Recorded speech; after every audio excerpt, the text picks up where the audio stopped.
آپ اس کا تھوڑا سا طریقہ بھی بتا دیں، ہو سکتا ہے کوئی اہل دل ہوں۔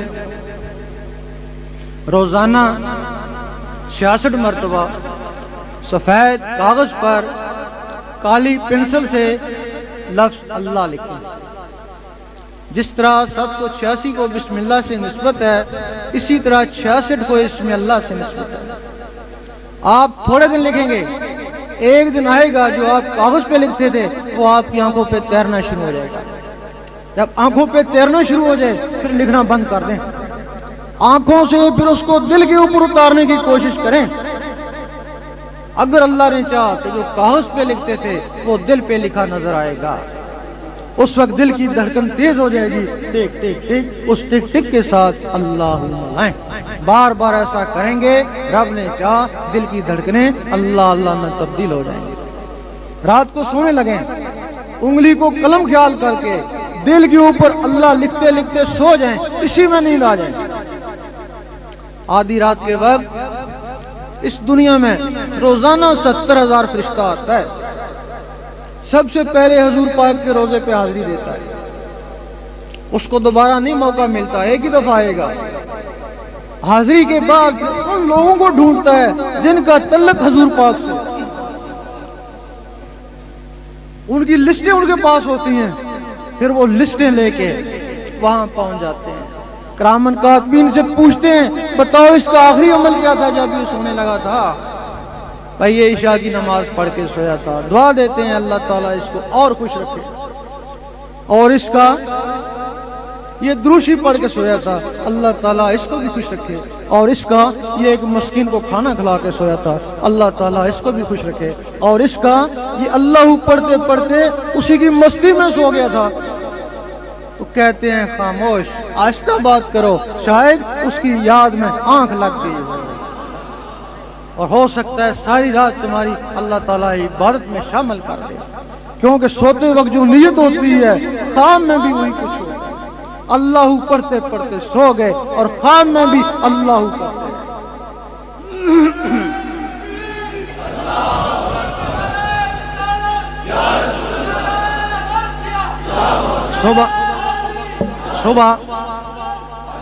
صبح اٹھیں، کاروبار کے لیے جا رہے ہیں یا آفس میں جا رہے ہیں، ذکر خفی کرتے رہیں۔ ذکر خفی اور ہے، ذکر قلبی اور ہے۔ جب تک دل کی دھڑکنوں کے ساتھ ذکر نہیں ملتا اس کو ذکر خفی کہتے ہیں۔ ذکر خفی اور ہے اور ذکر قلبی اور ہے۔ وضو ہو یا نہ ہو، آپ دل کو وضو کیسے دیں گے؟ سارا دن پانی میں پڑے رہیں، دل میں تو پانی جائے گا۔ جب اللہ کا نور اس سینے میں آ جائے گا وہ اس دل کو دھو ڈالے گا، اس کو بولتے ہیں وضو کر لے شوق شراباندھا۔ اور وہ وضو گھڑی گھڑی نہیں کرتے ہیں، وہ زندگی میں ایک بار ہی کرتے ہیں۔ آپ نے سنا ہوگا یا پڑھا ہوگا کہ کچھ بزرگوں کے پاس لوگ جاتے ہیں، وہ کہتے کہ چلو یہ دیوار بنا، وہ سارا دن دیوار بناتے، شام کو کہتے گرا دو، پھر دیوار بناتے دوسرے دن، پھر شام کو کہتے گرا دو۔ اس میں بزرگ کا کیا فائدہ؟ یا جو دیوار بناتا اس کا کیا فائدہ؟ جب وہ دیوار بناتا گراتا اس کے دل کو ہاتھ رکھ کے دیکھتے رہتے، جب دیکھتے اب اس کی دل کی دھڑکنیں ابھر گئیں، پھر کہتے اب دیواروں کو چھوڑو، ان دھڑکنوں کے ساتھ اللہ اللہ ملاؤ۔ امیر کلال ایک بزرگ کو گزرے ہیں، بہت بڑے بزرگ تھے۔ جب دیکھتے ہیں کہ 20-25 آدمی اکٹھے ہو گئے، کہتے چلو کبڈی کھیلیں۔ لوگ کہتے ہم تو فیض کے لیے ہے، بولتے ہمارا فیض کبڈی پہ ہے۔ کچھ لوگ تو بیزار ہو کے چلے جاتے اور کچھ ساتھ کبڈی کھیلتے۔ کبڈی کھیل رہے تھے، بہاؤالدین نقشبند رحمۃ اللہ بہت بڑے عالم تھے، فیض لینے کے لیے بڑے دور دراز سے آئے۔ پوچھا کہاں ہیں؟ کہ وہ کبڈی کھیل رہے ہیں۔ ولی تو کبھی کبڈی نہیں کھیلتا۔ بیزار ہو کے جانے لگے، زمین نے روک لیا۔ بعد میں وہی خواجہ بہاؤالدین نقشبند رحمۃ اللہ ان کے ساتھ کبڈی کھیل کے اتنے بڑے ولی ہوئے۔ لیکن وہ کبڈی کیوں کھیلتے تھے؟ اس میں کیا راز تھا؟ ان کو دوڑاتے، خوب دوڑاتے، جب دل کی دھڑکنیں ابھرتی تو کہتے اب ان کے ساتھ اللہ ملاؤ، دھڑکنوں کے ساتھ اب اللہ ملاؤ، کبڈی کو چھوڑو۔ وہ تو چلو بعد کی باتیں ہیں، پتہ نہیں کس سے، لوگ کہتے ہیں پتہ نہیں کس سے ہیں، یہ کہانی ہے۔ ابھی یہاں آپ 7 شریف جائیں،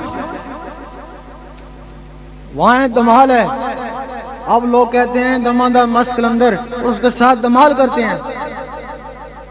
اس وقت کلندر پاک بھی دمال کرتے تھے اور اللہ کا ساتھ ذکر کراتے تھے۔ اس وقت کی پوزیشن کیا ہوگی، لیکن اس وقت کی پوزیشن جو ہم نے دیکھا ہے کہ کئی دفعہ لوگ دمال کرتے کرتے دمادہ مست کلندر کہتے کہتے بے ہوش ہو جاتے ہیں۔ کچھ لوگ بے ہوش ہو جاتے ہیں، اور کچھ لوگوں کی بے ہوشی کی حالت میں سنا، زبانوں سے سنا دمادہ مست کلندر، اور کچھ لوگوں کے دلوں سے سنا دمادہ مست کلندر۔ اگر اس وقت یہ حالت ہوتی تو اس وقت ضرور ان کے دلوں میں اللہ جاتا ہوگا۔ اس وقت یہ طریقے ذرا معیوب سمجھے جاتے ہیں، دمال، کبڈی، دیواریں بنانا معیوب سمجھا جاتا ہے۔ ایک اور بہترین طریقہ ہے کہ جہاں یہ اللہ کی ضربیں لگاتے ہیں، گھنٹہ 1.5 گھنٹہ آپ اللہ کی ضرب لگائیں گے تو وہی پوزیشن پیدا ہو جائے گی جو کبڈی سے ہوتی ہے، وہی دل دھڑکنا شروع ہو جائے گا کہ دل دھڑکیں، ان دھڑکنوں کے ساتھ اللہ ملائیں۔ بار بار ایسا کریں گے، رب نے چاہا تو دل کی دھڑکنیں اللہ اللہ میں تبدیل ہو جائیں گے۔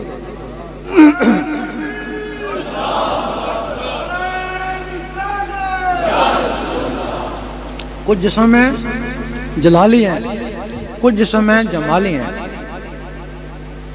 اگر ذکر سے جسم میں گرمی آئے پہلے تو اس کو برداشت کریں، کیونکہ گرمی کے بغیر کوئی چیز پکتی نہیں ہے، نہ ہی فصل پکتی ہے، نہ ہی ترکاری پکتی ہے، اور نہ ہی تمہارا سینہ پکتا ہے۔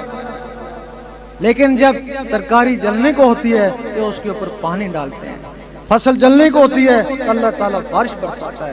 اسی طرح جب یہ سینہ جلنے کو ہو تو پھر درود شریف پڑھیں، درود شریف اس کو ٹھنڈا کر دیتا ہے۔ صحابہ کرام فرماتے ہیں کہ ہم پہ جب مصیبت آتی ہم درود شریف پڑھتے، اس سے پہلے کیا کرتے؟